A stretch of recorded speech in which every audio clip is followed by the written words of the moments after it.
നിലവിലിപ്പോ P K ശശിയെ പാർട്ടിയുടെ പ്രാഥമിക അംഗത്വത്തിൽ നിന്ന് പുറത്താക്കാൻ തീരുമാനിച്ചു. അതാണ് ഒന്ന്.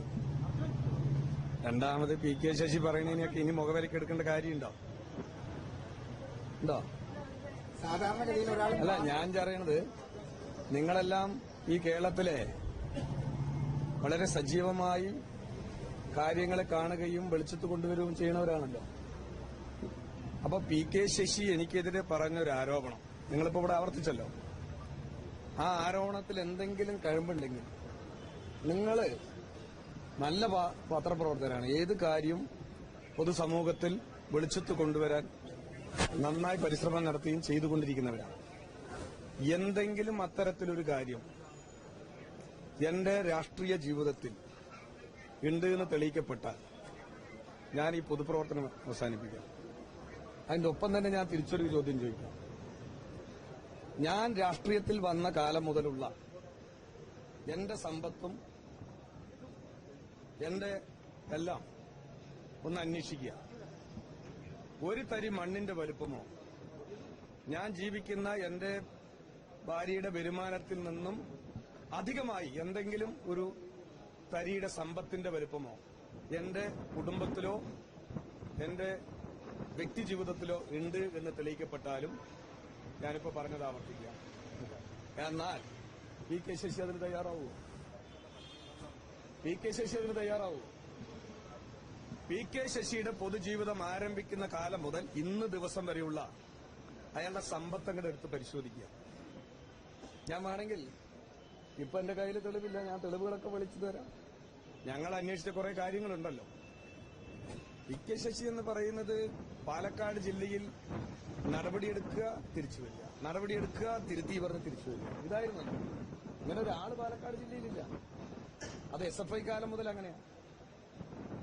അപ്പൊ ഇത്തരത്തിലുള്ള ഒരാളുടെ എല്ലാം പ്രസ്താവനയെ മുഖവിലിക്കെടുക്കുക എന്ന് പറയുന്നത് എന്നെ സംബന്ധിച്ചിടത്തോളം ഞാൻ അതിനെ ഒരു തരത്തിലും മുഖവിലക്കെടുക്കുന്നല്ല, വളരെ നിസ്സാരമായി അവഗണിച്ചു തള്ളുന്നു എന്നുള്ളതാണ് എന്റെ ഭാഗത്ത്. പലരും പാർട്ടി വിടുമ്പോൾ പലതരത്തിലുള്ള സിംഗിൾ ഇഷ്യൂസ് ഉണ്ടാവും, ആശയപരമായ പ്രശ്നങ്ങളുണ്ടാവും, എന്തെങ്കിലും സ്ഥാനമാനങ്ങളൊക്കെ ഉണ്ടാവും. ഇക്കാര്യത്തിൽ താങ്കളെ വ്യക്തിപരമായി താങ്കളുടെ നേരത്തെ പറഞ്ഞ പോലെ തിരിച്ചു കച്ചവടമാണ് എന്നതാണ്, അതിനപ്പുറം വ്യക്തിപരമായി ചിറ്റൂരിലുള്ള ആളുകളോട് ചോദിച്ചാൽ അറിയാം എന്നതടക്കമുള്ള കാര്യങ്ങളൊക്കെ ശശി ഉന്നയിക്കുന്നു. അതെ, എന്റെ പൊതുജീവിതം ഉള്ളത് ചിറ്റൂരാണല്ലോ, ചിറ്റൂർ കേന്ദ്രമാണല്ലോ.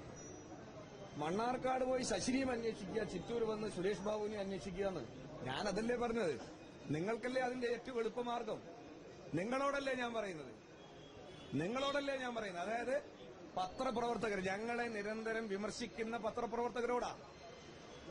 ഞങ്ങളുടെ ശരിതെറ്റുകളെ കൃത്യമായി പൊതുസമൂഹത്തിൽ കുറച്ചുകൂടി നന്നായി വലിപ്പത്തിൽ അവതരിപ്പിക്കുന്ന ആളുകളാണ് നിങ്ങൾ, കുറച്ചുകൂടി. അപ്പോ ഞാൻ നിങ്ങളോട് പറയുന്നു, ശശിയോടല്ല. ശശി പോട്ടെ, ശശി ഒന്നും പറ്റാത്തൊരുത്തൻ, അതിനൊന്നും ഞാൻ മുഖവിലക്കെടുക്കുന്നില്ല ശശിനെ. നിങ്ങളോട് ഞാൻ പറയുന്നു, എന്റെ പൊതുജീവിതത്തിൽ ഈ പറഞ്ഞ ആരോപണം തെളിയിക്കുന്ന എന്തെങ്കിലും ഒരു തരി നിങ്ങൾ തെളിയിച്ചാൽ നിങ്ങൾ പറയുന്ന പോലെ ഞാൻ കേൾക്കാം.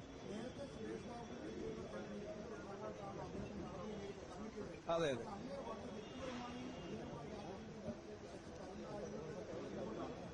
നിങ്ങള് ഈ പി കെ ശശി എന്ന് പറയുന്ന ഒരാളെ നിങ്ങളാണല്ലോ ഇത്രയും വലിയ ഒരു സംഭവമാക്കി മാറ്റിയത്.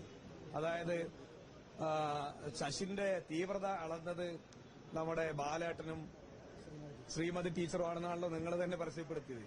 ഇനി വി ഡി സതീശന് മറ്റൊന്ന് അളക്കട്ടെ, കുറെ കാലം വി ഡി സതീശൻ ഇയാളുടെ തീവ്രതയൊന്ന് അളക്കട്ടെ എന്ന്. മനസ്സിലായില്ലേ? അല്ല, ഞാൻ പറയാം, ഇതുവരെ നിങ്ങൾ അതാണല്ലോ പറഞ്ഞത്, തീവ്രത അളന്നുകൊണ്ടിരിക്കുകയാണ് ഇവർ രണ്ടുപേരും. ഇനി വി ഡി സതീശനെ അളക്കട്ടെ. ഒറ്റപ്പാലത്ത് ശശി സ്ഥാനാർത്ഥിയാകുമെന്നാണ് കേൾക്കുന്നത്. പാർട്ടിക്ക് ഏതെങ്കിലും തരത്തിൽ വെല്ലുവിളി അതുണ്ടാക്കുമോ? ഒറ്റപ്പാലത്ത് CPM-നും ഇടതുപക്ഷത്തിനും സ്ഥാനാർത്ഥിയുണ്ട്. പിന്നെ ഏതെങ്കിലും വഴി കൂടെ പോകണവനൊക്കെ സ്ഥാനാർത്ഥിയാകണമെനിക്ക് ഞാൻ മറുപടി പറയേണ്ട കാര്യമില്ല. അല്ല, UDF-ല് വഴി കൂടെ പോണവനും അടുക്കളപ്പണിക്കാരനും ഉൾപ്പെടെ, അടുക്കളയിൽ ഞങ്ങളുടെ നേതാക്കളുടെ അടുക്കളയിൽ പാചകക്കാരനും കൊടപിടിച്ച് നടന്നവനൊക്കെ ഇപ്പോ സ്ഥാനാർത്ഥിയാക്കുന്നു. UDF-ന്റെ ഗതികേടല്ലേ എന്നത്? UDF-ന്റെ ഗതികേടല്ലേ?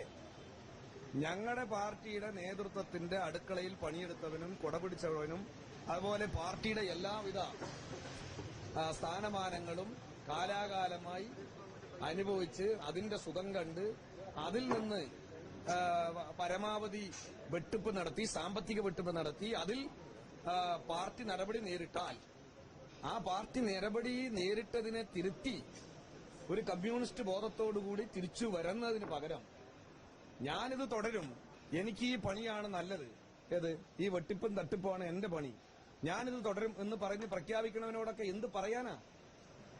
അതാണ് ഞാൻ പറയുന്നത്. നിങ്ങളാണല്ലോ ഇവരെയെല്ലാം, അതായത് CPM-നോടൊപ്പം നിൽക്കുമ്പോ കൊള്ളരുതാത്തവർ. ഇനിയിപ്പോ ഈ പറയുന്ന ഇയാള് വലിയ മഹാനാക്കി നിങ്ങൾ മാറ്റുമല്ലോ. നിങ്ങൾ അത് അന്വേഷിക്കുന്നത്. ഞാൻ പറഞ്ഞ കാര്യം നിങ്ങളൊന്ന് അന്വേഷിക്കും. ഇത്രയും പ്രശ്നമുള്ള ശശി കഴിഞ്ഞ ആഴ്ച വരെ LDF സർക്കാർ കൊടുത്ത ആവട്ടെ. അതായത് എല്ലാ കാലത്തും ഞങ്ങളുടെ പാർട്ടിയിൽ പല ഘട്ടങ്ങളിലായി പ്രവർത്തനം നടത്തിക്കൊണ്ടിരിക്കുമ്പോൾ പല വീഴ്ചകളും പോരായ്മകളും വരുന്നുണ്ട്, പലവർക്കും വരാറുണ്ട്. അപ്പൊ അതിലെല്ലാം ഞങ്ങള് അതാത് വിഷയങ്ങളെ അടിസ്ഥാനപ്പെടുത്തി നടപടികൾ സ്വീകരിക്കും. ആ നടപടികൾ തിരുത്താനാണ്, ഒരാളെ തിരുത്തുന്നതിന് വേണ്ടിയിട്ടാണ് നടന്നത്. അതെ, ഞാൻ പറഞ്ഞു തീർത്തോട്ടെ. തിരുത്താനാണ്. അങ്ങനെ തിരുത്തി വരുമെന്നുള്ള പ്രതീക്ഷയോട് കൂടിയിട്ടാണ് ശശിനിയും കണ്ടത്. ആ രൂപത്തിലാണ് ശശിനിയും കണ്ടത്. അതാണ് എനിക്ക് പറയുന്നത്. ഈ പറയുന്ന ശശിനിയും ആ രൂപത്തിലാണ് കണ്ടത്. പക്ഷെ ഒരാൾ നശിക്കാൻ തീരുമാനിച്ചാൽ, സ്വയം നശിക്കാൻ തീരുമാനിച്ചാൽ നമ്മൾ തിരുത്തിയോ? ഒരാള് സ്വയം നശിക്കാൻ തീരുമാനിച്ചാൽ പിന്നെ നമ്മൾ തിരുത്തില്ലല്ലോ. അതാണ് ശശിന്റെ ഇപ്പോഴത്തെ പതനം. ആയിക്കോട്ടെ, വെല്ലുവിളി. അതായത് തൊഴിലാളികളുടെ ചെത്തു തൊഴിലാളികളുടെ ആനുകൂല്യം ചർച്ച ചെയ്ത് കോൺട്രാക്ടർമാരിൽ നിന്നും രജിസ്റ്റർ ചെയ്ത് വാങ്ങിയ ഭൂമി ആര് വിറ്റു? കോൺട്രാക്ടർ ഉപയോഗിച്ച ഒരു ജീപ്പ്,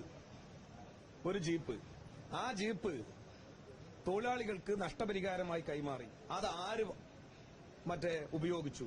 അത് ആരുടെ കൈവശം?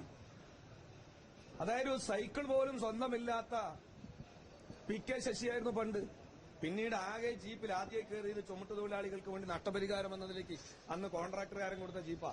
അതിപ്പോഴും കാണാനില്ല. കാണാമറയത്ത.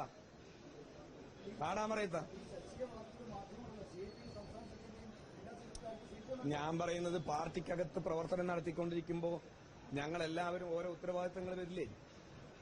അതുപോലെ ഒരു ഉത്തരവാദിത്തത്തിൽ അയാൾ ഒറ്റപ്പെട്ടിട്ടുണ്ട്. ആ ഉത്തരവാദിത്തം കമ്മ്യൂണിസ്റ്റ് പാർട്ടിയുടെ നെഞ്ചത്ത് ചവിട്ടാനല്ല, സ്വയം വളരാനുമല്ല, സ്വന്തമായി സമ്പത്ത് ഉണ്ടാക്കാനുമല്ല. മനസ്സിലായില്ലേ? എന്തെല്ലാം ഇവിടെ അയാളെ കുറിച്ച് പ്രചരിപ്പിച്ചിട്ടുണ്ട്? നിങ്ങൾ പ്രചരിപ്പിച്ചിട്ടില്ലേ?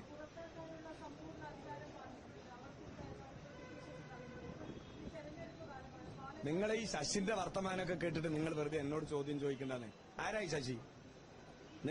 ഞാൻ പറഞ്ഞ കാര്യം ആദ്യം ഒന്ന് അയാൾ വെല്ലുവിളിച്ച് ചോദിച്ചത്. നിങ്ങൾ പത്രക്കാരെ ഏൽപ്പിക്കുന്നു. നിങ്ങൾ എന്റെ പ്രദേശത്തേക്ക് വരും. നിങ്ങളുടെ മാധ്യമങ്ങൾ പാലക്കാട് ജില്ലയിലുണ്ടോ? ഇന്നല്ലേ പറയൂ.